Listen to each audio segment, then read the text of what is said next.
Sama-sama semuanya.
Sesuai adat yang ada disusui Halimah 6 tahun usianya wafat ibu tercinta.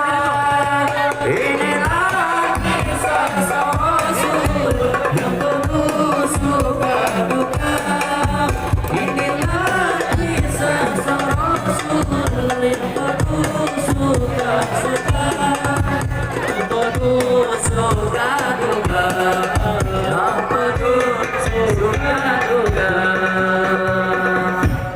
Perhatian kepada segenap jamaah, kami mohon perhatiannya untuk dapat memberi jalan kepada abunya. Mohon untuk tidak berdesak-desakan. Sekali lagi kepada segenap jamaah untuk tidak berdesak-desakan. Mohon diberi jalan kepada abuya dan rombongan. Sekali lagi kami mohon dengan jamaah untuk tidak berdesak-desakan berebutan. Tolong diberi jalan kepada segenap. Mohon panitia, sekali lagi mohon kepada panitia. Sekian. Ahlan wa sahlan bin Nabi, ahlan wa sahlan bin Nabi, ahlan wa sahlan bin Nabi, ahlan wa sahlan bin Nabi, ahlan wa sahlan bin Nabi, khairul anabil arabi, khairul anabil arabi.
Agama, hikmah Maulid Nabi Muhammad SAW yang akan disampaikan oleh Al-Mukarram Dr. Abuya Arazi Hasib LCMA HUM. Kepada beliau dipersilakan.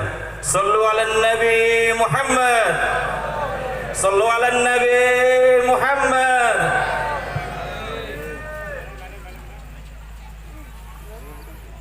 Assalamualaikum warahmatullahi wabarakatuh.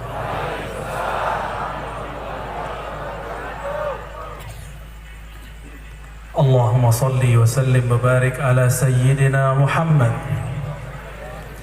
alhamdulillahilladzi arsala ilayna sayyidina Muhammad walhamdulillahilladzi ja'alana min ummati sayyidina Muhammad sallallahu alaihi wasallam walhamdulillahilladzi abrazana fi akhir zaman min ummati sayyidina Muhammad sallallahu alaihi wasallam. أشهد أن لا إله إلا الله الملك الحق المبين صادق الوعد الأمين وأشهد أن محمدا عبده ورسوله اللهم صل وسلم وبارك عليه أما بعد اللهم أخرجنا من ظلمات الوهم والجهل إلى المعرفة والعلم آمين يا رب العالمين. Puji syukur kepada Allah karena rahmatnya, kudrat iradatnya kita dikumpulkan di malam yang berkah ini. Semuanya berkah Nabi Muhammad sallallahu alaihi wasallam dan pewarisnya, al ulama warasatul anbiya. Kerasulan sudah berakhir, tapi nubuat diwariskan kepada ahlinya. Maka disebutlah orang-orang yang mengenal Allah ulama. Innama yakhshallaha min ibadihil ulama, surat Fatir. Yang takut kepada Allah, yang kenal Allah. Terjemahan di Kementerian Agama yang takut, yang hanya takut. Tapi kalau terjemahan lainnya, yang mengenal jalalnya Allah hanyalah ulama. Itulah khasyah. Khasyah itu rasa segen, rasa diperhatikan, rasa diawasi oleh Allah Subhanahu wa ta'ala. Itu yakhsha. Makanya di Quran ada kata ulama, ada kata aulia. Kalau ulama yakhsha, tapi kalau aulia la khaufun alaihim wa la hum yahzanun. Apa perbedaannya? Kalau ulama mengenal Allah dengan bab jalal, ketegasan Allah, keperkasaan Allah, maka yang ada pada ulama, betul ulama ini kadang-kadang suka menakut-nakuti umat. Udah ditakut-takuti belum hari ini? Nazira, itu tugas ulama. Emang harus begitu, tugas ulama. Tapi kalau aulia, ala inna aulia Allah la khaufun alaihim wa la hum yahzanun. Kalau para aulia di kolbunya tidak ada lagi kegelisahan, kegundahan, tidak ada lagi kesedihan apapun yang dialaminya. Kenapa? Mereka mengenal Allah lewat bab jamal, bab mahabbah, bab cinta. Dan semoga kita yang hadir malam ini berkat Tuan Guru Syekh Muhammad Saman Al-Banjari dan Tuan Guru Syekh Jumeri Dahri, Allah jadikan orang yang kenal Allah melalui jalal dan jamalnya. Amin ya rabbal alamin. Tidak hanya jamal, jalal juga perlu. Tidak hanya jalal, jamal juga perlu. Dan yang saya hormati para umara, para ulama, ternyata di samping saya ada tetangga, Ustadz Kiai Muhammad Ihsan, sahih Ustaz? Al-Falimbani ya. Kalau saya Al-Fadani Ustaz. Kalau yang gondrong mana nih Ustaz? Al-Jawi. Kalau ja-nya bacanya Al-Jawi gitu ya. Kalau Abah maunya Al-Banjari aja Bah, atau Al-Kutayi tadi. Atau tadi itu sanga-sanga apa? Amosi. Maaf ya Bah ya. Syukran kepada majelis nasyid burdah. Al-Badr ya, Al-Badr, namanya ngeri kali itu ya. Itu namanya berat itu. Ya, itu nama lengkap itu. Itu nama Rasulullah Al-Badr. Nama Rasulullah itu Al-Qamar. Maka kalau ahli tafsir disebutkan tentang ayat-ayat sumpah Allah kepada matahari dan bulan, wasyamsi wa, gimana ayatnya? Wasyamsi wa duhaha wal qamari idza talaha. Kalau ahlul haqiqah mengatakan asyams, syamsu Muhammadin sallallahu alaihi wasallam, wal qamar, qamaru Muhammadin sallallahu alaihi wasallam. Makanya kita punya syair qamarun, benar. Siapakah qamarun di situ? Qamar berarti rembulan. Jika cahayanya penuh bernama Badr, tala'al badru alaina. Jika telah terbit bulan purnama, maka bintang-bintang semuanya sirna. Jika telah terbit sang Nabi baginda, maka nur para nabi pun ikut dalam nurnya. Itu para nabi Allah hidupkan, lalu diizinkan Allah menjadi umatnya seketika dengan menjadi makmumnya Nabilah sallallahu alaihi wasallam yang menjadi imamnya. Itu yang dibaca pada tarhim, ya. Tarhim masih ada di sini. Sebelum azan, salatu wassalamu alaik, gitu ya. Masih. Apa bid'ah? Ya salam. Muka lu bid'ah kata orang Betawi.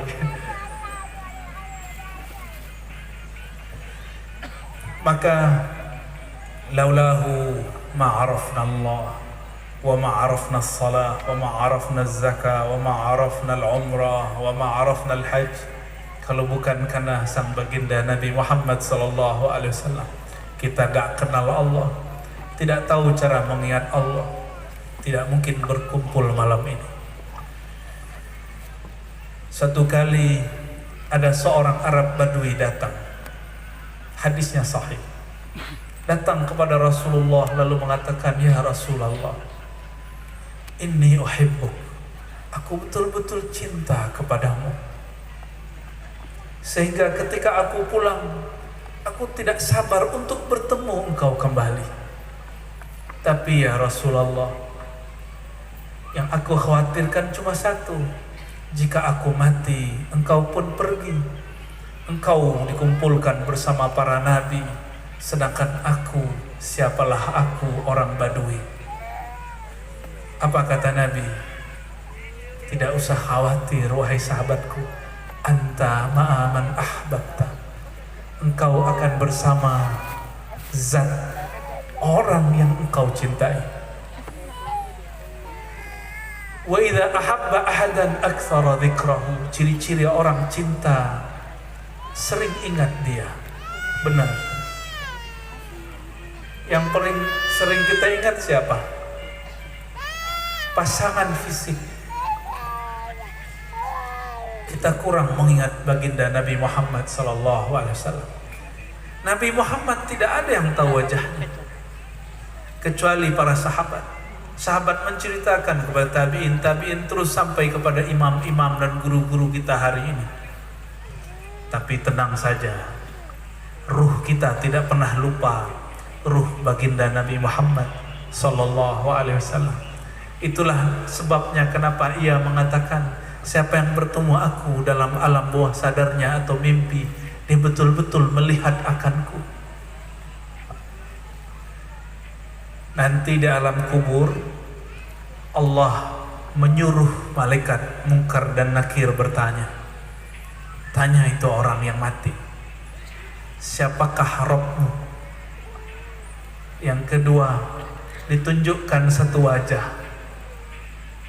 Ditanya, tahukah engkau siapakah yang punya wajah ini? Ada yang mengatakan, oh saya dengar dia itu dulu nabinya orang Arab, nabinya orang Islam, macam-macam. Ada yang mengatakan la arifu, yang mengatakan tidak kenal, prak kepalanya. Padahal kita belum bertemu Rasulullah. Lalu apa modalnya? Maka siapa yang dulu pernah melihat Nabi di alam arwah, pasti ketika masuk ke alam dunia dia akan rindu jika disebut sang baginda Nabi Muhammad sallallahu alaihi wasallam. Dulu kita pernah ngumpul-ngumpul seperti ini di sana. Cuma bedanya dulu tidak ada laki, tidak ada perempuan. Karena ruh itu tidak laki, tidak perempuan. Itulah sebabnya tidak ada ikhtilaf, tidaklah bertentangan kalau disebut Rasulullah Abul Arwah, bapaknya ruh. Sedangkan ayat yang dibaca tadi, tidaklah Rasulullah SAW aba ahadin min rijalikum, ayah seseorang laki-laki di antara kamu.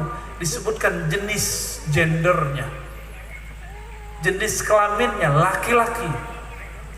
Sedangkan ruh tidak laki, tidak perempuan. Maka di kitab-kitab maulid disebutkan Rasulullah Abul Arwah, betul, Al-Ab Al-Akbar, benar gak?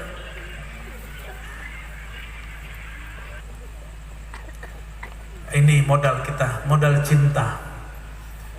Mungkinkah cinta tanpa kenal? Mungkinkah cinta tanpa kenal? Tidak mungkin. Bagaimana mau mencintai kita tidak kenal? Bagaimana mau menyembah Allah jika kita tidak kenal?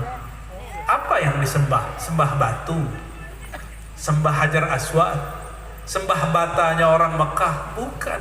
Kita tidak pernah menyembah Hajar Aswad. Bahkan kita tidak menyembah Sayyidina Muhammad sallallahu alaihi wasallam. Kita hanya menyembah Allah yang disembah sang baginda Nabi Muhammad sallallahu alaihi wasallam. Itulah sebabnya ada muncul satu kaidah. Kaidah ini disampaikan oleh Imam Yahya bin Mu'az Ar-Razi, salah satu imam salafus saleh. Tapi sampai di masa Ibn Arabi, Imam Ibn Arabi sering rohaninya bertemu rohaniah Rasulullah sallallahu alaihi wasallam. Beliau juga ahli hadis. Meskipun ini bukan hadis, beliau kemudian secara rohani bertemu baginda Nabi Muhammad sallallahu alaihi wasallam. Apa kata beliau? Wahai baginda Rasulullah, kami belajar hadis. Kata ahli hadis, man arafa nafsahu faqad arafa rabbahu, bukanlah hadis. Bagaimanakah menurutmu wahai baginda? Apa jawaban beliau sallallahu alaihi wasallam? Kalami, itu kalamku. Semenjak saat itu Imam Ibn Arabi yang ahli hadis tidak berani lagi mengatakan berkata Yahya bin Mu'az Ar-Razi, tapi selalu mengatakan qala Rasulullah sallallahu alaihi wasallam. Mungkin menurut ahli hadis ini disebut hadis palsu, tapi bagi ahli rohani mereka punya istilah sendiri, mereka punya adab sendiri. Ini juga disebut dengan hadis ruhiyah atau hadis manamiyah. Bukan hadis Nabi, tapi cukup disebut hadis ruhiyah atau hadis manamiyah. Hadis-hadis lewat alam rohani. Hadis-hadis begini tidak ada unsur syariatnya. Dia hanya berbicara bab hakikat. Syariat telah sempurna, tidak akan ada perubahan sedikit pun. Al-yawma akmaltu lakum dinakum. Tapi ilmu hakikat, Imam Al-Hakim At-Tirmizi mengatakan itu akan terus berkembang di kolbu para ulama. Turun semuanya di kolbu Rasulullah. Tapi Rasulullah kemudian bagi-bagi kepada para sahabat. Kata Abu Hurairah dalam hadis Bukhari, aku diajarkan dua wi'ain, dua karung, dua kantong ilmu. Satu kantong aku bagi, yang satu lagi jika aku bagi, aku akan dikafirkan lalu akan dibunuh oleh sebagian orang. Begitu juga kata Abdullah bin Abbas, begitu juga kata zuriat Sayyidina Ali. Tapi kata Imam Al-Hakim At-Tirmizi, imam yang muncul di abad ketiga dan awal keempat Hijriah, ilmu ini akan berkembang terus. Iman kita, kemampuan kita menjalankan syariat tidak ada yang sehebat para sahabat. Maka tidak ada iman kita setinggi Jibril. Bahkan sahabat yang paling lemah imannya, iman kita tidak ada yang setinggi mereka. Tapi kalau pengetahuan, Allah bagikan lebih banyak di masa ini. Makanya sahabat kalau hidup sekarang dikasih smartphone bingung.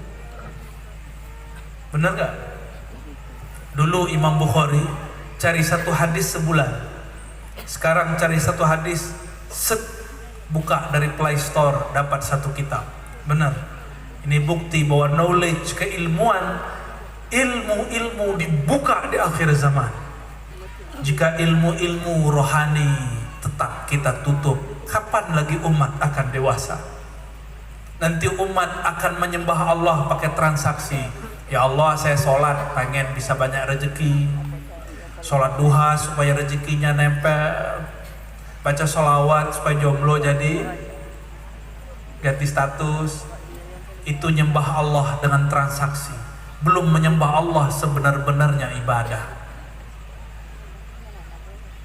Nyembah Allahnya masih bersyarat, sedangkan Allah memberi kita tanpa syarat. Kapan kita menyembahnya tanpa syarat? Kalau sudah kenal kepada Allah, maka kalam yang disebut Imam Ibn Arabi tadi, man arafa nafsahu faqad arafa rabbahu. Apa makna ringkasnya? Ini maknanya panjang. Ayahanda sudah lebih paham daripada saya, karena beliau secara umur jauh lebih daripada saya, ya. Abah dulu ngaji begini tahun berapa, Bah? 20 tahun yang lalu. Saya masih main pasir, guling-guling, ya. Ketemu ada hujan, mandi gak pakai celana tuh, ya. Dulu, zaman-zaman dulu. Ada yang sama dengan saya gak dulu? Ketemu kali, itu copot semua pakaian tuh. Zaman-zaman beliau sudah mengenal man arafa nafsahu faqad arafa rabbahu. Namun karena diberi mandat oleh beliau untuk menjelaskannya, saya minta izin kepada Allah dan Rasulullah dan ruhani para aulia. Man arafa nafsahu, siapa yang mengenal bahwa dirinya bersumber dari sang diri, yaitu Nabi Yuna Muhammad, Nur Muhammad sallallahu alaihi wasallam, faqad arafa rabbahu, niscaya dia telah kenal Rabbnya. Karena yang pernah bertemu Allah di alam semesta ini cuma satu sosok ini, baginda Nabi Muhammad sallallahu alaihi wasallam. Sayyidina Musa meminta, arini ya Rabb, tampakkan dirimu kepadaku. Lalu Allah menampakkan hanya sekelibat cahaya kepada Tursina. Tursina hancur, Sayyidina Musa pingsan. Tidak diizinkan memandang secara zahir, hanya diizinkan memandang secara batin. Sayyidina Adam ketika memandang ke aras hanya diizinkan memandang nama-nama. Sayyidina Ibrahim diizinkan memandang sifat-sifat. Begitulah para nabi, nama, sifat, af'al diizinkan semua memandang. Tetapi langsung terhubung kepada sang pemilik zat wajibul wujud hanya baginda Nabi Muhammad sallallahu alaihi wasallam. Ada satu riwayat yang suka saya sebutkan di musim Maulid mengenai maqam Sayyidina Jibril dan bedanya dengan maqam Sayyidina Muhammad sallallahu alaihi wasallam. Kita mengira Sayyidina Jibril yang lebih tinggi. Tidak. Sayyidina Jibril pengemban, pembawa risalah dari Lauh Mahfuz ke bumi, tapi tidak pernah diizinkan menginjak arasnya. Kata Sayyidina Jibril ketika ditanya oleh Nabi Muhammad sallallahu alaihi wasallam, kalau orang Jawa nanyanya gimana? Mas Jibril gitu ya. Nabi Muhammad itu kalau nggak didatengin malaikat Jibril itu marah kekasih, marahnya kawan. Kau nih nggak datang, gak usah datang, kira-kira gitu. Pernah satu kali Sayyidina Jibril tidak turun beberapa bulan. Ketika turun Nabi Muhammad kemudian mengatakan, kemana aja engkau wahai Jibril? Saking akrabnya Sayyidina Muhammad SAW dengan Sayyidina Jibril, karena mereka akrab, maka Sayyidina Muhammad SAW nanya-nanya makomnya Sayyidina Jibril. Kalau orang begini levelnya boleh nanya, kalau antum jangan tanya, suul adab. Apa pertanyaan Sayyidina Muhammad sallallahu alaihi wasallam? Hei Jibril, hal ra'aita rabbak? Apakah engkau sudah sampai usul memandang kepada Rabbmu? Malaikat Jibril ditanya begitu langsung lihat. Ya Muhammad, antara aku dan Allah ada 70.000 hijab cahaya.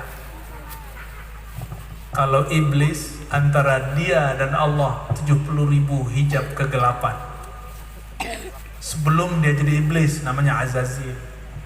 Kalau sekarang nggak tahu udah berapa hijabnya iblis tuh. Hijab itu artinya penghalang. Saya tidak sanggup mata tembus ke belakang tembok, itulah penghalang. Ini disebut hijab. Tapi itu hijab turab, hijab tanah, hijab pasir. Hijab kepada Allah karena Allah menyebut dirinya nur. Maka Allah membentengi, menghalangi makhluk memandangnya dengan nur itu sendiri. Kata Sayyidina Jibril, 70.000 hijabnya Allah, hijab yang paling rendah. Jika aku mendekatinya, lah taraktu, tubuhku akan terbakar. Sayyidina Jibril punya tubuh? Ada. Sayyidina Muhammad tubuhnya disebut turabi, tini, tanah. Sedangkan Sayyidina Jibril disebut nuri, nurani, tubuh cahaya. Jisim nurani, tubuh cahaya. Tubuh juga, jisim juga, benda juga. Tapi ternyata tubuh sang baginda Nabi Muhammad SAW diizinkan menembus 70.000 hijab cahaya. Sudah terbayang makom Sayyidina Jibril di bawah, jauh di bawah Sayyidina Muhammad sallallahu alaihi wasallam. Jadi lebih tinggi Sayyidina Jibril atau Sayyidina Muhammad? Sayyidina Muhammad sallallahu alaihi wasallam. Ternyata Sayyidina Jibril baru diizinkan memandang nur Nabi Muhammad ketika diperintahkan bersolawat. Masyhurlah hari ini solawatnya dengan sebutan solawat Jibril. Dalam satu hikayat yang disampaikan masyaikh-masyaikh kami, Sayyidina Jibril bersolawat 2000 tahun lamanya. Ada yang sudah berzikir solawat 2000 tahun? Belum ya? Belum. Kayaknya 2 jam pun kaki sudah pegal-pegal ya. 20 menit udah lihat-lihat jam. Ya, kita nggak sanggup seperti Sayyidina Jibril. Maka Sayyidina Al-Hasan Al-Basri, murid Sayyidina Ali, mengatakan dalam hadis Imam Bukhari, tidak ada satupun sahabat merasa imannya seperti Sayyidina Jibril. Kok ada hari ini orang belajar ilmu hakikat merasa ma'rifatnya lebih tinggi daripada Sayyidina Jibril? Enggak, kita nggak usah ngomong begitu. Kita serahkan kepada Allah Subhanahu wa ta'ala. Tidak ada namanya hakikat yang dia pelajari itu. Yang kita ambil ini bertentangan dengan syariat yang juga kita amalkan. Man arafa nafsahu faqad arafa rabbahu. Siapa yang kenal dirinya bahwa dirinya dari nur Nabi Muhammad sallallahu alaihi wasallam, maka dia akan mengenal nurullah. Itu baru satu makna.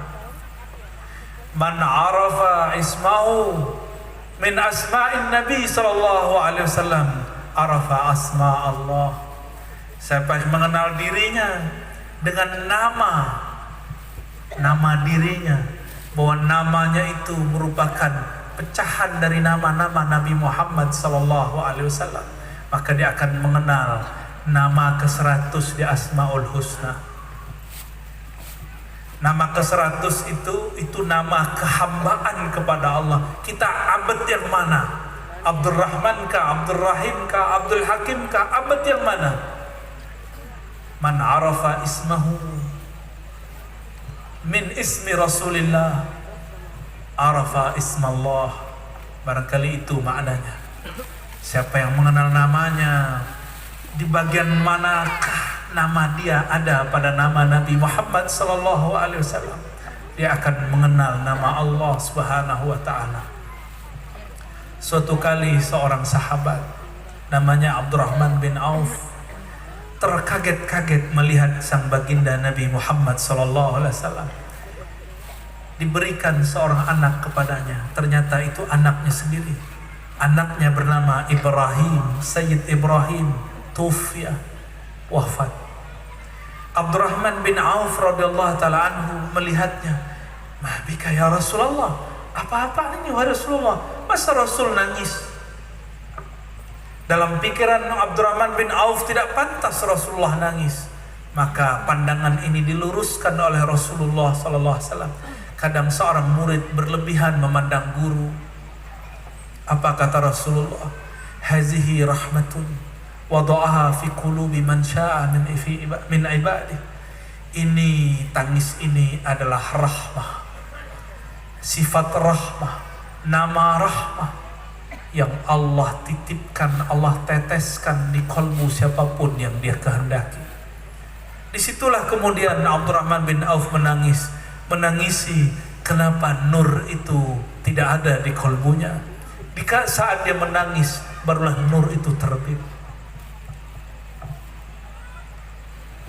Maka siapa yang mengenal sifatnya adalah tanazul, adalah turunan pancaran dari nur Nabi Muhammad sallallahu alaihi wasallam, dia akan mengenal sifat Allah Subhanahu wa taala. Dan selanjutnya siapa yang mengenal kudrat iradatnya adalah pancaran daripada kudrat iradatnya Nabi Muhammad. Nabi Muhammad adalah tajallinya kudrat iradat Allah Subhanahu wa taala. Maka dia akan mengenal, akan tenggelam dalam sifat-sifat Allah Subhanahu wa taala. Yona, pusing gak? Nggak, wah keren. Murid Abah emang top. Love you ya. Apa? Sarang hiu. Allahumma salli ala Sayyidina Muhammad. Allahumma salli ala Sayyidina Muhammad. Satu kali datang seorang Arab Badui lagi kepada Nabi, tapi Arab Baduinya lain dengan Arab Badui yang pertama. Arab Badui pertama makom mahabbahnya sangat tinggi. Sedangkan Arab Badui ini baru belajar mahabbah, cinta. Datang kepada Nabi, hadisnya sahih riwayat Abu Nuaim, Baihaqi dan lainnya. Kata dia, "Ya Muhammad," tuh Badui kan? Maka dulu Abah Gurus kumpul, nggak suka kalau ada orang manggil nama Nabi Muhammad tanpa Sayyidina. Sesekali boleh dalam syair, dalam ungkapan salawat umum, tapi dalam menghikayatkan pakaikan Sayyidina atau Maulana atau Habibna atau Nabiyuna. Adab kita kepada baginda Nabi Muhammad sallallahu alaihi wasallam. Apa kata Arab Badui ini? "Ya Muhammad, apa bukti jika engkau seorang Nabi Allah?" Minta bukti dia. Maka yang suka minta bukti Badui ente ya. Orang kampung namanya, nggak cerdas, kurang yakin nama Rasulullah. Tapi Rasulullah menghargai semua orang, mau Badui yang pintar, mau Badui yang tuh kalau nyebut di sini apa tuh, sengak ya, suka nantang. Tapi Nabi tidak pernah hatinya menolak. Nabi terima semua. Itulah hebatnya Nabi. Lain dengan kita. Kita kalau ada orang begitu kesel kita. Apa kata Nabi? Kamu maunya apa? Nabi tantang balik. Tapi jangan tantang balik kita ya. Itu cuma untuk Rasulullah sallallahu alaihi wasallam. Kata Arab Badui, dia lihat keliling, nggak ada apa-apa kecuali pohon kurma. Maka dia katakan, "Ya Muhammad, itu ada pohon kurma, panggil sini." Waduh, ngeri kali ini orang. Untung yang ditantang seorang nabi, dan nabinya bukan hanya untuk manusia, Bukan hanya untuk jin dan manusia. Nih jin ada yang hadir Pak. Yang di bukit itu tuh ada yang hadir. Di bukit sana juga ada yang hadir. Bukan sotoy, tanya aja sama ahlinya. Assalamualaikum ayuhal jan. Nabi Muhammad sallallahu alaihi wasallam tidak hanya diutus kepada jin dan manusia, rahmatan lil alamin, rahmat bagi alam semesta. Alam itu ada fam-famnya, ada fam nabat. Apa arti nabat? Tumbuh-tumbuhan. Ada Adam, ada jin. Ada apa lagi? Yang di atas itu namanya apa? Bintang-bintang, nujum. Semuanya adalah umatnya Rasulullah sallallahu alaihi wasallam. Maka umatnya Nabi Muhammad bukan hanya kita. Suatu kali ada anjing lewat. Anjingnya lucu-lucu, tapi ganggu sholat. Cuma ada anjing yang tidak ganggu sholat. Apa kata Nabi? Laula annaha ummatun minal umam la amartu biqatliha. Seandainya si anjing-anjing itu bukanlah umat di antara umat-umat, tentu aku diperintahkan, memerintahkan untuk membunuhnya, membinasakannya. Berarti si guguk pun juga umat. Jadi kita nggak boleh karena anjing najis terus kita sembelih, nggak boleh ya. Kita kemudian zalimi, nggak boleh. Karena dia juga umat. Onta umat, makanya onta datang kepada Rasulullah ngadu. Bedanya onta ngadu masalah lapar sama beban. Ngomong si onta, ya Rasulullah, bebanku sangatlah banyak, tapi makanku sedikit, tuanku pelit. Kalau bahasa Jawanya apa Ustaz? Pelit, medit. Ada yang lebih jelek dari itu gak? Kalau bahasa Arabnya syahih, pelit, bakhil. Di atas bakhil itu syahih. Syahih itu gak hanya pelit ke orang, ke badannya dia pelit. Itu syahih. Dan orang yang paling syahih adalah disebut nama baginda, dia tidak bersolawat. Al-bakhil man dzukirtu indahu falam yusalli alayya. Orang paling bakhil, paling apa tadi? Medit. Aduh, jelek banget ya. Orang paling pelit itu disebut namaku, yang mana dia ada semua karenaku. Dia tidak berterima kasih kepadaku. Maka salawat kita bentuk terima kasih kepada sang baginda Nabi Muhammad sallallahu alaihi wasallam. Arab Badui nantang Rasulullah. Ya Muhammad, itu ada pohon kurma. Panggil aja sini. Kalau emang ente seorang Rasul rahmatan lil alamin, Rasul Rabbil alamin. Nabi Muhammad senyum aja. Itu kan umatnya. Itu pohon ada ruh, namanya ruh nabat. Syekh Abdul Qadir Jilani Qutb Rabbani dalam kitab Sirrul Asrar menyebutkan ar-ruh an-nabati ada di situ. Sedangkan di hewan ar-ruh al-hayawani ada semua, dan itu ada nama-namanya. Rasulullah yang nyimpan namanya. Nama ini yang dibagi-bagi kepada kekasih-kekasihnya. Dipanggil oleh Rasulullah, oi pohon kurma. Cuma karena saya tidak tahu nama pohon ini, saya nggak bisa manggil dia. Oi pohon, nggak datang dia. Wajar, kita bukan Nabi, bukan Nabi Muhammad sallallahu alaihi wasallam. Dipanggil oleh Rasulullah, datang itu. Coba zaman sekarang keramat begitu ditunjukkan, abah langsung disembah orang. Ini Allah ini. Kenapa Nabi Muhammad sallallahu alaihi wasallam 13 tahun hanya mengajarkan tauhid di Mekah? Supaya sahabatnya tidak menyembahnya. Meskipun babullah, pintu menuju Allah, hanya Nabi Muhammad sallallahu alaihi wasallam. Tidak ada lagi la sabil ilaihi illa min babih.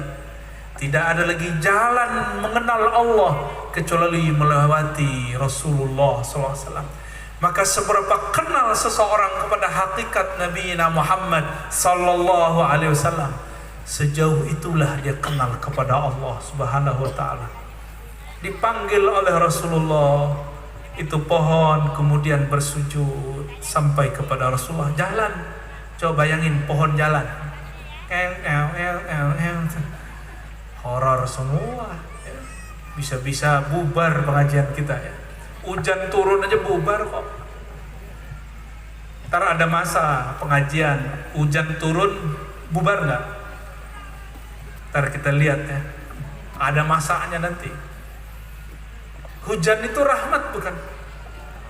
Masa takut sama rahmat ya? Minta-minta rahmat dikasih nggak mau. Cuma dari tadi panitia doa, ya Allah, kok hujan? Dia lupa. Ini hampir di setiap majelis yang saya kunjungi, sebelum acara siangnya kah, sebentar sebelum acara, itu selalu ada gerimis. Selalu begitu. Jarang sekali enggak. Ternyata tadi Pak Camat kita cerita, kampung Sanga-Sanga ini kecamatannya hot ya. Atasnya ada batu bara, bawahnya ada batu bara. Maka orangnya juga membara-bara. Tenang ya. Begitu kata kawan kita tadi ya. Kayaknya cuma Ustadz yang bisa baca itu Ustadz. Coba Ustadz bilang tenang. Tenang. Allahumma salli ala Sayyidina Muhammad. Kata Sayyidina Ali, kami kalau jalan-jalan bersama Rasulullah, itu sahabat senang. Kenapa? Pasti ada aja kejadian luar biasa. Jalan bersama Rasulullah diikuti beberapa khadam-khadam Rasulullah. Kata beliau, tidaklah kami melewati syajar wala jabal. Kami tidak melewati pohon, gunung-gunung, kecuali semuanya menyapa, Assalamualaikum ya Rasulullah. Coba kita jalan, mau masuk, mau datang ke masjid, pohonnya apa? Assalamualaikum. Hai hamba Allah, pingsan besok langsung stroke. Ada juga kawan saya disalamin oleh makhluk tak tahu dari mana, lalu besok-besok ngaku jadi nabi. Ada? Tidak sanggup kita mengalami hal-hal begitu. Maka tidak usah minta karomah, karena karomah tertinggi adalah ma'rifah. Ma'rifat itulah yang membuat seseorang istiqomah. Kalau pahala nggak bikin istiqomah, pahala nih atau keajaiban, kalau keajaiban tidak didapat, orang mikir, kayaknya majelis abah ini kurang sakti. Saya udah selawat per 1000 tapi nggak ada hasilnya. Saya sudah datang ke majelis, kok merasa tengkar sama istri saya, nyalahin abah. Kok semenjak ngaji sama abah, rezeki saya seret. Gitu. Ada yang gitu nggak? Tuh suul adab ente sama guru itu ya. Kalau begitu terus, saya khawatir itu menyakiti aulia Allah. Khutimta bisu'il khatimah, bisa ditutup nyawanya dengan su'ul khatimah, karena berusangka dia yang salah, yang disalahkan guru. Itu bukan Bani Adam, Bani Iblis. Pengajian tadi pagi apa tadi malam? Hari malam ya. Iblis itu nyalahin Nabi Adam, bahkan nyalahin Allah. Iblis itu hakikatnya dahsyat, zikir la ilaha illallahnya tidak pernah berhenti. Sehingga dalam satu hikayat yang disampaikan masyayikh kita ahlul haqaiq, apa kata mereka? Iblis itu ketika dia tidak mau sujud kepada Nabi Adam, apa kata iblis? Ya Allah, yang berhak disembah, disujudkan cuma engkau. Kenapa aku harus sujud kepada Adam? Tuh, sok-sok ahli tauhid dia. Nanti bakal muncul ilmu-ilmu begitu ya, yang mengatakan cium tangan sama dengan sujud. Kita cium tangan bukan menyembah guru, kita cium tangan karena cinta kepada sang maha guru Rasulullah SAW. Karena tidak bertemu beliau, kita bertemu guru-guru. Nabi Muhammad SAW marah nggak kepada Arab Badui? Tidak marah, tapi dididik. Akhirnya Arab Badui bersyahadat, asyhadu annaka Rasulullah. Aku bersaksi setelah menyaksikan keajaiban tadi bahwa engkau betul-betul Rasulullah, Nabiullah. Boleh nggak beriman begini? Sah nggak imannya? Sah, tapi iman ala Badui. Mau begitu? Boleh, nggak apa-apa. Sering-sering aja begitu. Abu Bakar pernah begitu nggak? Abu Bakar pernahkah mengatakan, ya Rasulullah, kalau ente emang Rasulullah, ayo tuh bulan tuh pecahin tuh, belah dua tuh. Pernah nggak gitu? Tak pernah Abu Bakar. Sayyidina Abu Bakar bahkan tidak sanggup memandang wajah baginda Nabi Muhammad sallallahu alaihi wasallam, karena Sayyidina Abu Bakar tahu hakikat wajah Nabi Muhammad sallallahu alaihi wasallam. Sehingga ketika ditanya kepada Abu Bakar As-Siddiq radhiyallahu taala anhu, seperti apakah wajah Rasulullah, dia hanya menangis. Dia tidak sanggup menjelaskannya. Sallallahu alaihi wasallam. Tapi dulu ada seorang ibu-ibu, Nabi lagi hijrah terakhir Nabi Muhammad sallallahu alaihi wasallam. Ketika sampai di satu kampung antara Mekah dan Madinah, baginda Nabi Muhammad sallallahu alaihi wasallam dilihat oleh Sayyidina Abu Bakar As-Siddiq terlihat haus secara manusiawi. Ternyata yang haus itu Abu Bakar As-Siddiq. Maka mampirlah di satu kampung. Di kampung itu ada seorang ibu-ibu. Ibu ini mengembala domba. Di antara domba itu ada domba yang mengeluarkan air susu. Tapi Nabi lirik, mana domba yang air susunya kempes dan tubuhnya layu.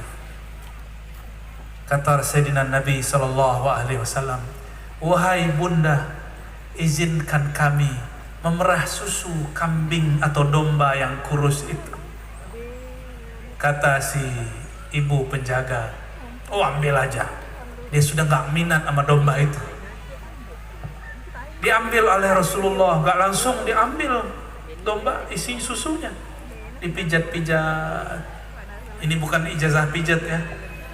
Nabi urut-urut, Nabi sayang-sayang, sehingga si domba merasa disayang. Si domba mengenal itu Rasulullah SAW. Tapi si ibu belum tahu kalau itu Rasulullah. Dia lihat-lihat dari jauh. Apa ini, kok aneh ini orang? Kita ingin buang itu domba, kok ini orang malah dipijat-pijat, disayang-sayang. Setelah disayang-sayang, ditadlik bahasa Arabnya, dipijat-pijat sehingga lancarlah darahnya. Ternyata si domba tergilir, dipijat oleh Rasulullah, darahnya lancar. Dipencet itu susunya, keluarlah laban susu kesukaan Rasulullah sallallahu alaihi wasallam. Tapi akal saya sulit menerima, kenapa itu tidak ada susunya. Gimana? Sebenarnya itu susu keluar dari tangan baginda atau keluar dari domba? Nanti kalau masuk surga tanya ya Rasulullah. Tapi kalau saya dalam pandangan hakikat melihatnya, keluarnya dari jari-jari Rasulullah sallallahu alaihi wasallam. Karena dalilnya apa? Dalilnya ketika beliau sedang di suatu masjid dan juga sedang perang, terjadi berkali-kali para sahabat mencari wadu. Wadu itu tempat air untuk wudu dan minum. Tidak ketemu airnya, airnya habis. Mereka mengadukan kepada Rasulullah sallallahu alaihi wasallam, lalu baginda mengatakan, kumpulkan semua air yang tersisa. Itu yang tersisa dikit, dicampur lalu Nabi berdoa. Apa kata para sahabat? Sayyidina Anas, para sahabat mengatakan, kami melihat ma yatafajjar min baini asabi'i. Kami melihat air keluar dari jemari-jemarinya. sallallahu alaihi wasallam. Itu air Nabi ada keran nggak di belakang badannya? Masuk akal nggak di akalnya kita? Akal kita, tapi akal Sayyidina Nabi akbar min uqulina. Akalnya lebih besar dari akal kita. Kita kalau pusing, stres, Nabi kalau ada masalah di bumi, maka beliau mengakses yang di atas bumi. Beliau terus ke surga. Surga itu ada 4 mata airnya. Ada air mineral. Ini bukan merek ini ya. Ada air susu. Ada air madu. Ada air khamar. Semua riwayat yang kita lihat, inilah 2 yang sudah keluar di bumi.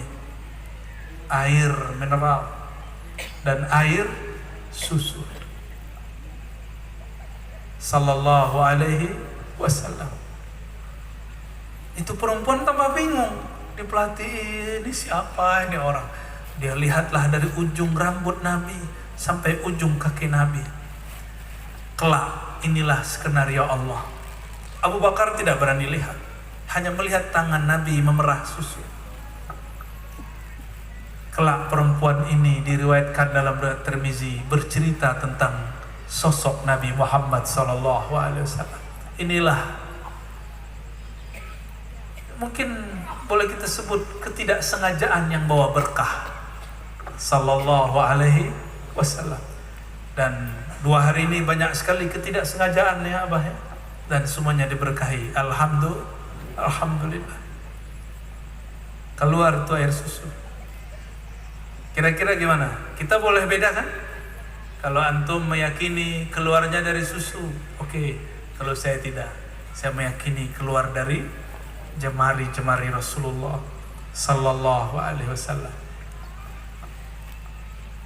Nabi itu gak akan kehausan. Nabi hanya memerankan gaya haus. Ketika para sahabat semuanya tidak makan, Nabi carikan makan.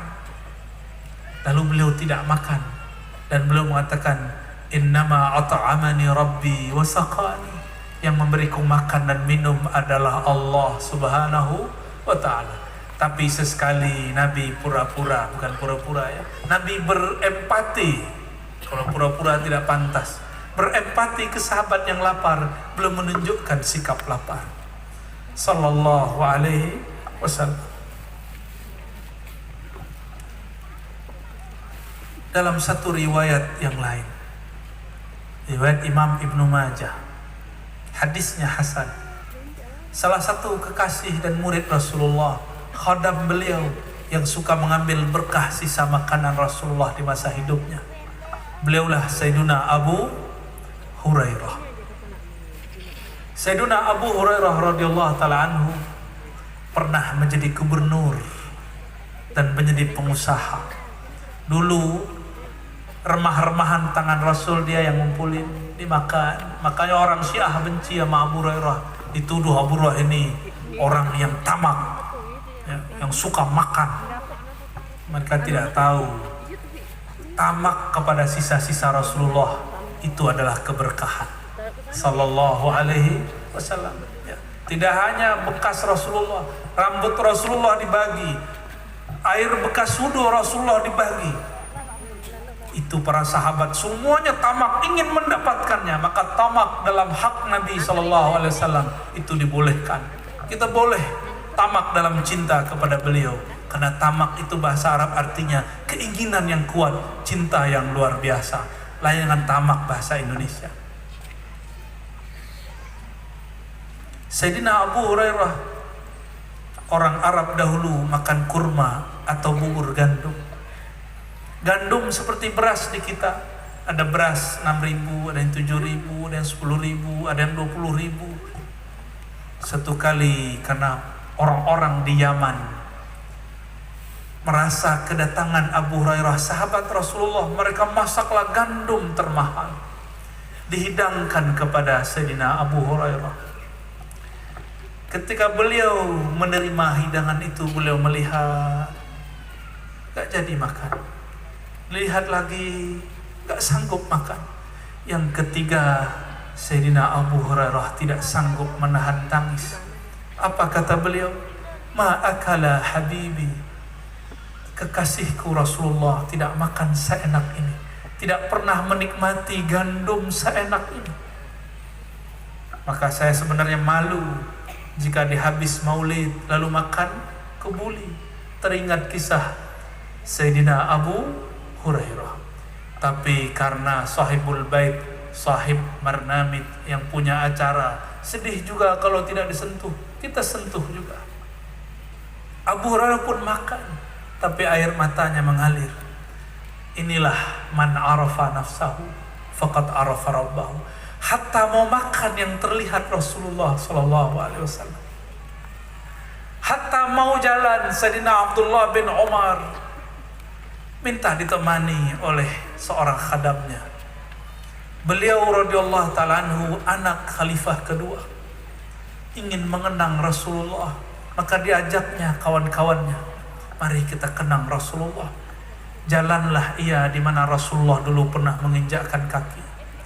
Beliau naik ke atas kuda atau onta atau himar di mana Rasulullah dulu pernah menaikinya. Ketika sampai ke setempat, kepalanya menunduk, tapi tidak ada yang sedang dihindari. Bertanyalah khadamnya, ya Abdullah, kenapa engkau menunduk padahal tidak ada yang menghalangi kita? Kata beliau, aku teringat di titik inilah Rasulullah dulu menunduk karena dulu ada pohon, pohonnya sudah ditebang. Inilah cara mereka bermaulid. Inilah cara mereka memperingati Mi'raj. Inilah cara mereka mengenang sang baginda Nabi Muhammad SAW. Itulah rahasianya kenapa para sahabat tidak perlu mengadakan maulid, karena hari-hari mereka memandang nur Nabi Muhammad SAW.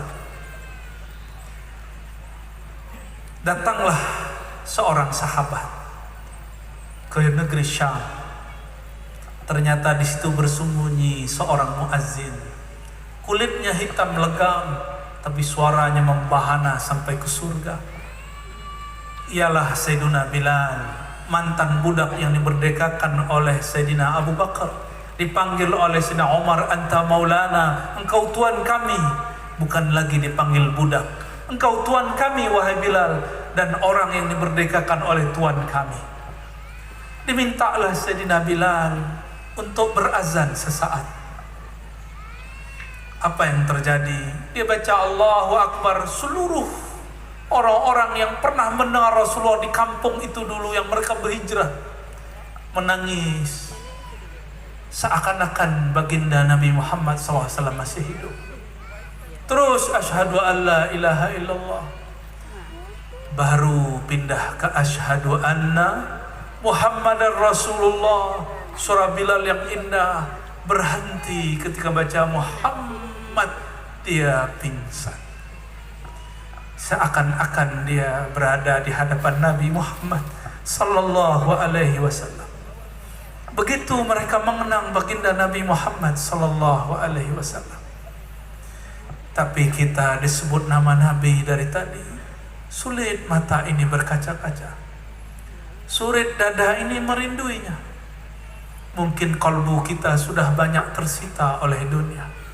Kita minta ampun kepada Allah, ya Allah, buanglah cinta selainmu, selain kepada Rasulmu dari kalbuku. Amin ya Rabbal Alamin. Al-Fatihah. Alhamdulillah. Iyyaka na'budu wa iyyaka nasta'in. Shiratal ladzina an'amta 'alaihim.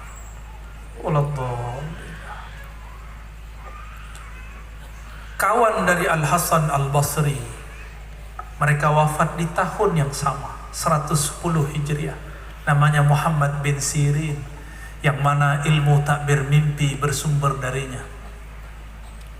Imam ini punya guru, seorang tabi'in senior, namanya Ubaidah. Ubaidah ini murid dari Sayyidina Ali dan Sayyidina Anas, dua kekasih Rasulullah. Ubaidah menyimpan beberapa rambut baginda Rasulullah SAW yang dia riwayatkan, dia terima dari gurunya Anas bin Malik. Anas bin Malik menerima dari ayah dan ibunya. Ayahnya bernama Abu Talha, ibunya bernama Ummu Sulaim. Kata Anas bin Malik, dahulu selesai Rasulullah bertahallul, selesai umrah dan haji, beliau membotaki kepalanya, menghabiskan, disebut tahliq. Beliau botakkan kepalanya, gundul, karena Nabi mengatakan, ya Allah rahmatilah orang yang menggunduli kepalanya. Ini bapak-bapak yang sok ganteng ini, kalau umroh tahun ini, tahun depan gundul. Sepakat? Karena Rasulullah tidak pernah cuma motong sedikit. Rasulullah selalu setiap kali tahallul potong semua. Mau mengamalkan? Amalkan. Nanti saya nggak ganteng lagi. Ganteng bukan di rambut, di muka. Sallallahu alaihi wasallam. Ya, yang mau berangkat akhir bulan ini, bulan depan, bulan besok, tahun depan, gunduli rambutnya. Karena gundulkan rambut itu adalah penghinaan diri tertinggi di hadapan Allah Subhanahu wa ta'ala. Apa kata Nabi ketika digunduli bagian kanan? Ya Abu Talha, dipanggil ayahnya Sayyidina Anas. Ambil ini. Maka diambil, dibagi-bagi. Itu dibagi-bagi, dapatlah sahabat, ada yang 2, ada yang 3, ada yang 8, ada yang berapa? Ada yang sudah dapat, dipotong-potong lagi. Yang penting dapat. Berarti Nabi suruh mengenang rambutnya. Dan rambutnya sampai hari ini sudah banyak datang ke Indonesia. Semoga ini tanda keberkahan. Tidak hanya rambut, zuriatnya pun sudah banyak di negeri ini. Pewaris-pewaris ma'rifatnya pun sudah mulai muncul di negeri ini. Alhamdulillahirabbil alamin. Lalu dipotong lagi, digundul lagi bagian kiri. Kata Nabi, ya Abu Talha, berikan kepada istrimu Ummu Sulaim. Maka diberikan ke Ummu Sulaim. Yang disimpan Ummu Sulaim itu banyak sekali.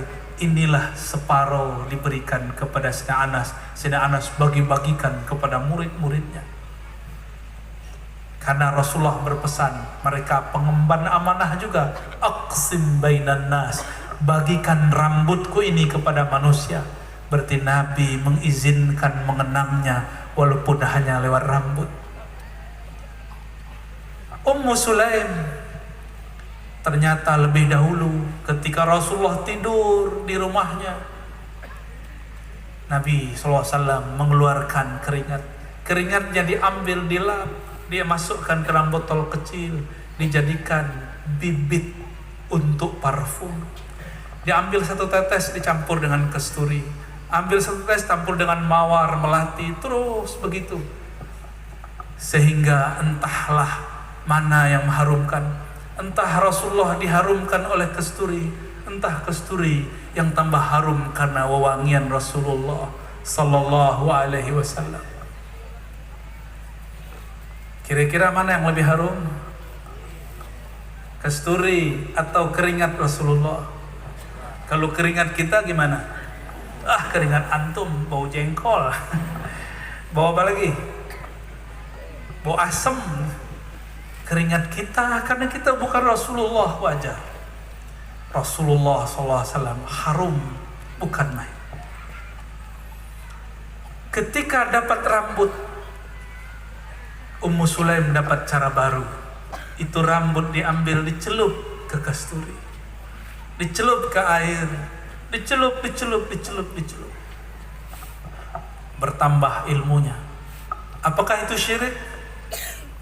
Itu namanya tabarruk, mengambil keberkahan baginda Nabi Muhammad sallallahu alaihi wasallam. Maka semua yang mendapatkan bagian ini, dia mendapatkan keharuman yang luar biasa. Lain dengan Sayyidatuna Aisyah. Ketika dia hendak wafat, dia wasiat kepada khadamnya, jika aku mati, selipkan rambut kekasihku Rasulullah di kain kafanku. Kira-kira gimana tuh? Mungkar nangkir kenal nggak sama Rasulullah? Sama rambut Rasulullah kenal nggak? Kalau ada orang wafat, di bajunya, di kafannya ada rambut Rasulullah, berani nggak dicolek sama Munkar Nakir? Nggak berani, ya, nggak berani. Inna Allah harrama 'alal ardi an ta'kula ajsadal anbiya. Bumi Allah haramkan mengganggu jasad para nabi. Maka dari hadis ini ulama kita mengistinbatkan, siapapun yang punya sedikit dari nabi, dia tidak akan dirusak oleh bumi. Bumi ini, jika nanti ada orang yang kurang ajar sama Rasulullah, kata Munkar Nakir, himpit dia wahai bumi, jepit dia wahai bumi, cekik dia wahai bumi. Begitu Munkar dan Nakir.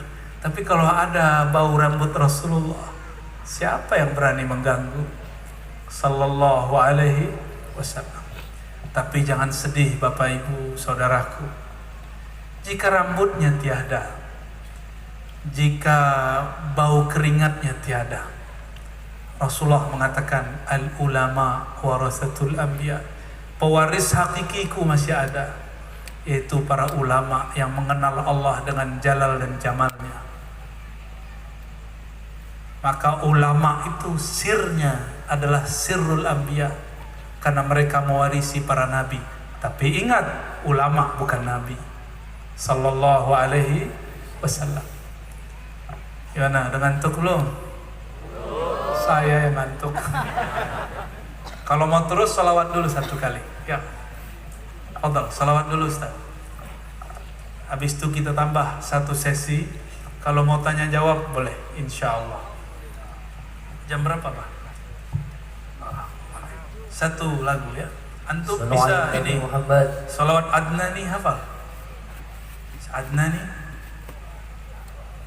Sallallahu alaihi Allah hafal? Oke, fadhal.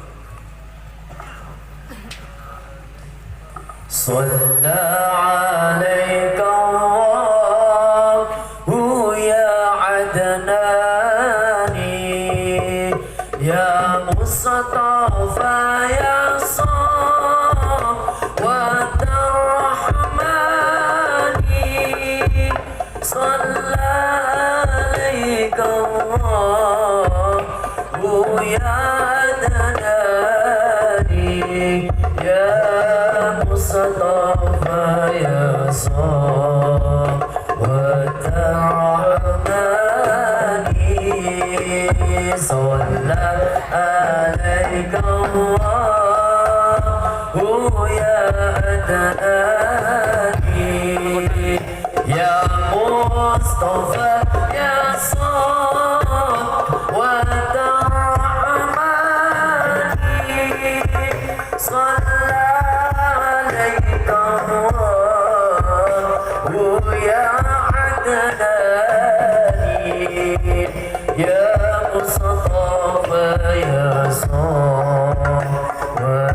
Syukran Ustaz. Saya suka salawat Adnani karena itu adalah sesuatu yang didendangkan oleh Sayyid Abdul Muttalib ketika sang baginda lahir sallallahu alaihi wasallam. Ya. Lanjut apa tanya jawab? Suka didongengin ya. Ntar tidur lagi. Karena bocorannya saya suka didengerin sebelum tidur. Ya, jadi kalau nggak bisa tidur dengerin dulu videonya. Habis itu tiba-tiba ngantuk. Ya antara sedih dan seneng sih ya. Sedihnya kok didengerin pas mau tidur. Senangnya dalam ilmu psikologi, gelombang-gelombang suara tertentu bisa menenangkan pikiran sehingga membuat orang tidur. Saya mungkin yang kedua itu, menghibur diri. Alhamdulillah, biar gak sedih bah.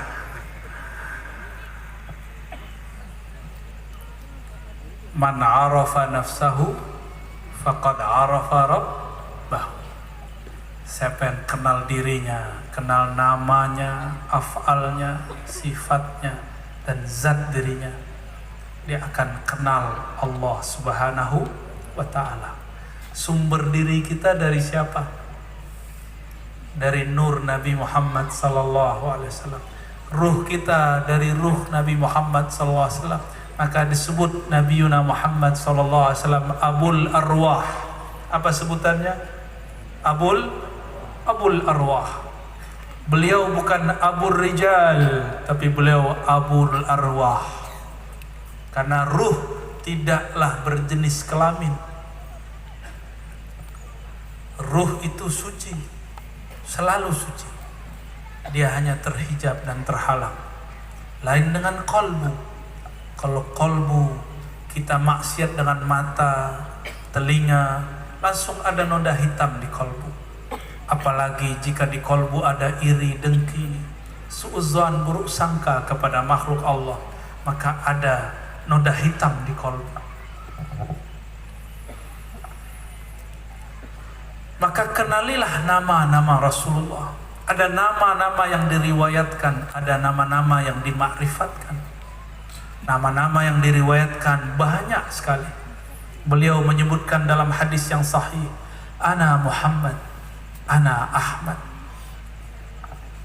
Sayyid Ahmad Zaini Dahlan, ulama Mekah.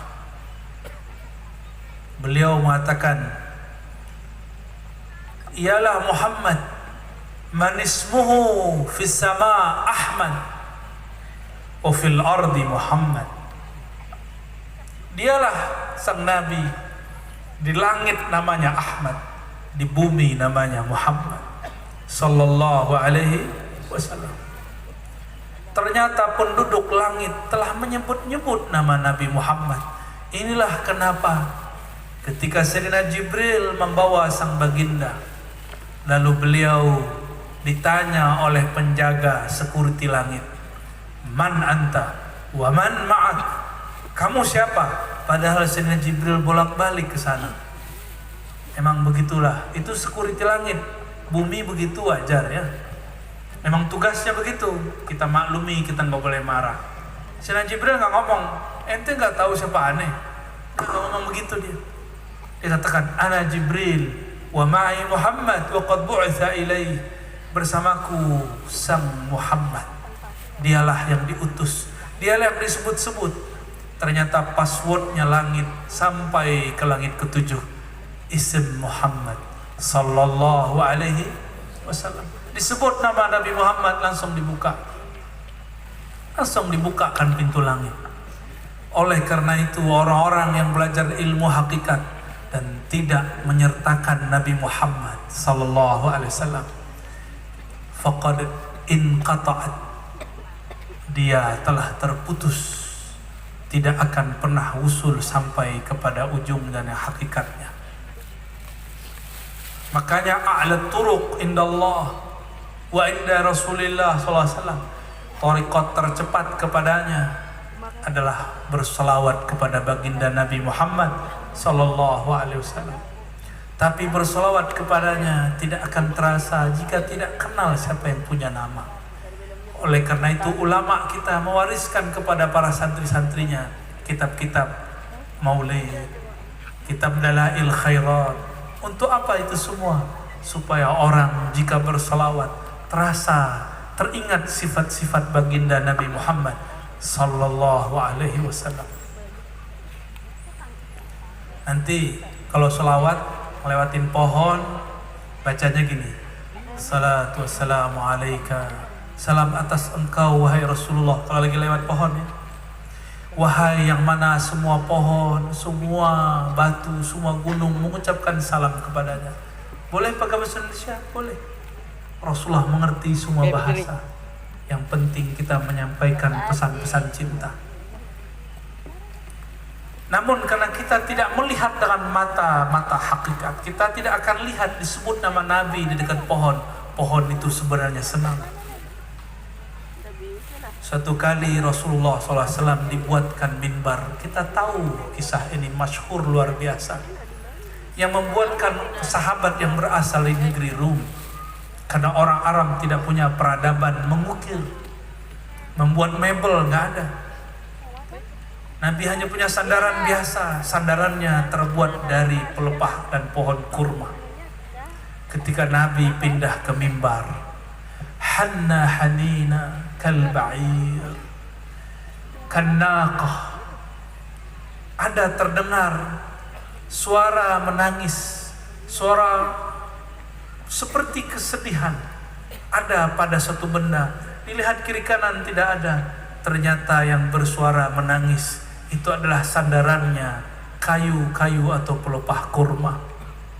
Coba kalau malam-malam, tengah malam kita lagi zikir, terus lemari kita bunyi, kaget gak? Kaget ya? Ada juga yang separuh-separuh gila habis itu. Tuh Lia Eden udah meninggal. Lia Eden itu sholat tahajud. Dia merasa kamarnya sudah dikunci, tapi kok tiba-tiba ada sosok putih di depannya yang tidak pernah mengaku jadi siapa-siapa, tapi diyakini sebagai Jibril. Lama-lama Lia Eden kayaknya nggak puas jadi Lia Eden. Dia lama-lama mengaku, akulah Jibril itu. Naik pangkat dia ya. Nabi Muhammad luar biasa, nggak pernah ngaku jadi Jibril.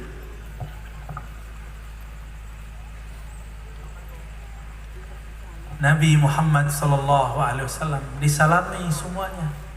Ya, disalami semuanya. Yang dibaca oleh para munsyid, para penasyid itu adalah solawat-solawat, dendang-dendang yang dulu disolawatkan oleh semua benda di alam semesta. Yang mereka baca sama. Ya Nabi, salam alaika. Itulah rahasianya kenapa mesti berdiri. Disebut mahal qiyam, meskipun tidak wajib, tapi itulah cara kita menghormati baginda Nabi Muhammad sallallahu alaihi wasallam. Syukur-syukur Allah bukakan mata hati, terasa beliau hadir.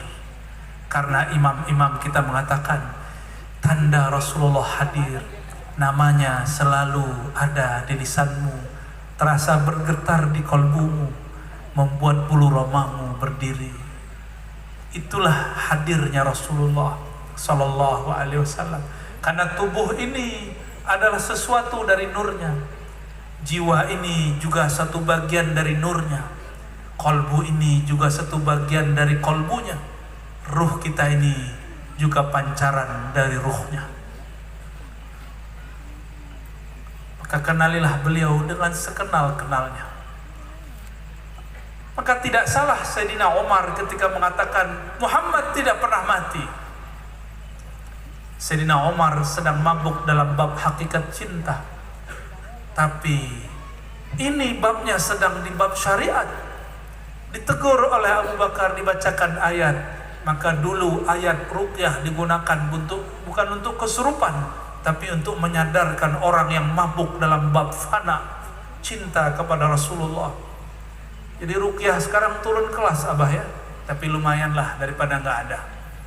Ya, karena juga ada ruqyah untuk pengobatan. Tafadhol silakan. Jika bisa memberi manfaat, kasih manfaat. Falyanfa kata Nabi. Beliau manfaat kepada manusia.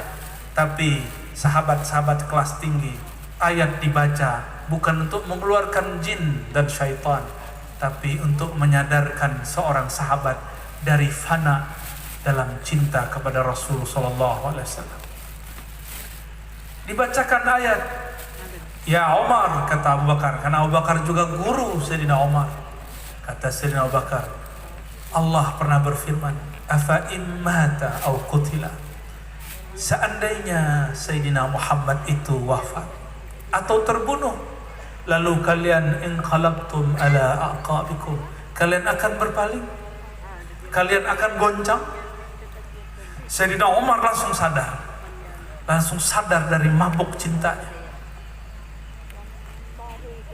Itu sebabnya kalau ada lagi mabuk zikir, itu bacakan aja laqad ja'akum, keras bacanya, atau innallaha malaikatahu. Ada yang zikir gak berhenti, angkat tangan baca innallaha wa malaikatahu yusalluna 'alan nabi ya ayyuhalladzina amanu sallu alaihi wa sallimu taslima.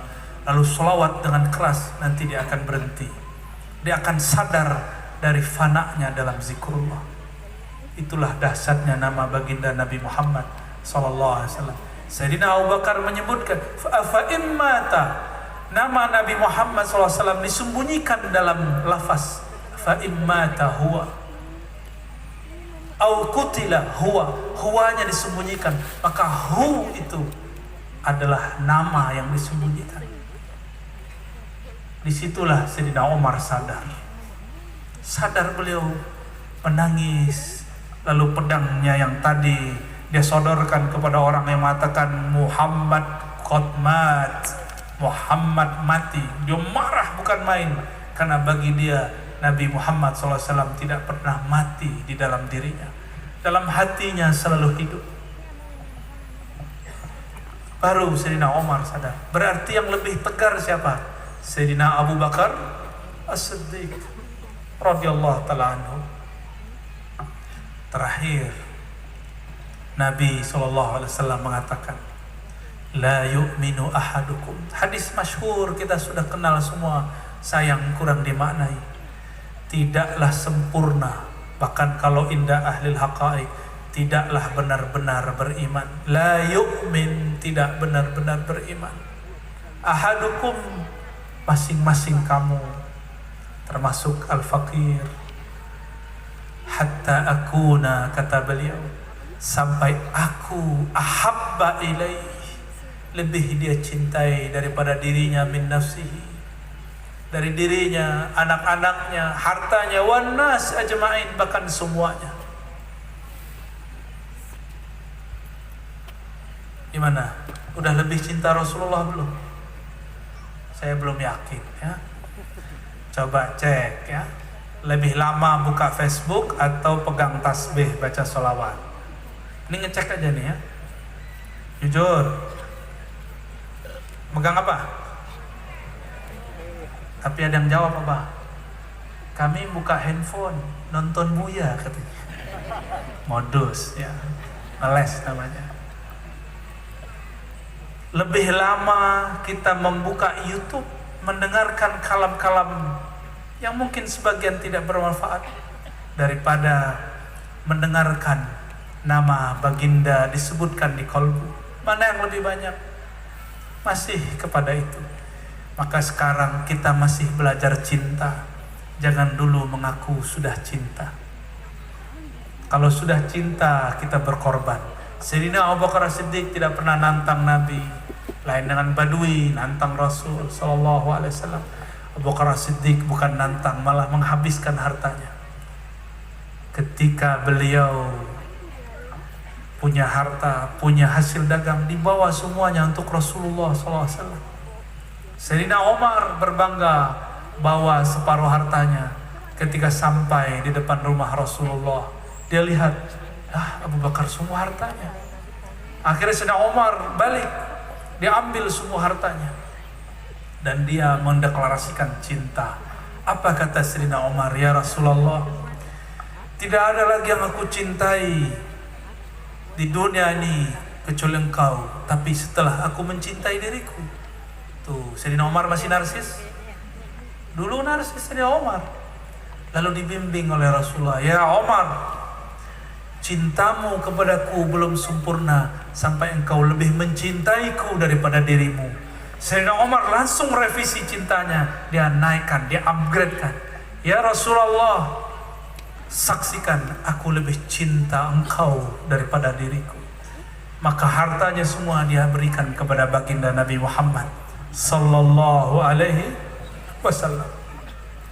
Maka jika ada yang berkorban untuk maulid, baik waktunya, lelahnya, ada yang nggak pulang beberapa hari, nggak ketemu istrinya, ya benar apa? Ada yang cuma telepon-teleponan, ada yang katanya sakit, masuk rumah sakit karena gagal kemarin acaranya, ya. Itu semua bukti cinta kepada baginda Nabi Muhammad sallallahu alaihi wasallam.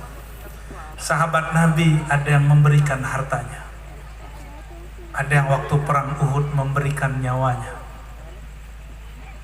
ada yang nggak punya apa-apa maka diberikan dirinya. Ya Rasulullah, terserah engkau kemanakan aku. Itulah seorang perempuan datang bernabi, ya Rasulullah, engkau apakan aku, terserah nikahi atau engkau berikan aku kepada sahabatmu, terserah. Kalau Ka'bah nanti Umi yang mana Pak ya? Begitu mereka semua. Nggak ada mereka yang nantang Rasulullah, yang cinta kemudian bersyarat, yang berselawat lalu minta sesuatu, tidak ada. Kecuali sahabat-sahabat yang awam. Sahabat yang awam pun ada yang cerdas. Ini sebagai penutupnya. Ketika Nabi diberikan jubah, masih ingat? Diberikan oleh sahabat, ada sahabat kasih jubah dipakai oleh baginda Rasulullah SAW. Tidak lama berselang, ada orang berdiri mengatakan, ya Rasulullah, demi Allah, aku suka jubahmu, tolong berikan kepadaku. Kira-kira gimana Pak? Kita ngasih Nabi, tahu-tahu samping kita minta. Kesel nggak sama dia? Kita cubit-cubit orang ente, sul adab. Orang ini senyum aja, dia bertebal muka. Tapi ini jangan cobain Ka'bah ya, mereka aneh, nggak pantas. Kami bukan Rasul, kami bukan orang suci. Lalu Nabi mengatakan, baik, tunggu sebentar. Nabi ingin menyenangkan orang yang memberinya, tapi ada satu rahasia. Nabi ingin membiarkan keringatnya menempel pada jubahnya. Dibiarkan sejenak. Itulah jubah yang sangat mulia, jubah yang pernah menutupi tubuh baginda Nabi Muhammad sallallahu alaihi wasallam. Lalu Nabi buka, diberikan kepada orang itu, dilipat oleh dia. Ketika pulang langsung ditahan di luar masjid. Ente ini kurang ajar. Nabi baru make, kamu langsung minta, kurang ajar ini. Dia matanya berkaca-kaca. Wahai sahabatku, tahukah kamu untuk apa aku meminta? Inilah modalku satu-satunya, karena aku rasa nyawaku sudah mau habis, maut hendak menjelang. Aku berharap dikafani dengan jubah baginda Nabi Muhammad sallallahu alaihi wasallam. Itu kepintar-pintarnya Arab Badui itu ya. Ini yang sudah cerdas. Yang sudah cerdas, yang belum cerdas kayak tadi. Tapi Nabi selalu mendidik sehingga mereka cerdas, mencintainya tanpa syarat. Barangkali itu yang dapat saya sampaikan. Semoga kita tambah cinta kepada baginda Nabi Muhammad sallallahu alaihi wasallam, melebihi diri, melebihi harta, melebihi pasangan, melebihi dunia. Amin ya rabbal alamin. Wa sallallahu ala sayyidina Muhammad. Gimana? Lebih baik begini pertanyaannya pakai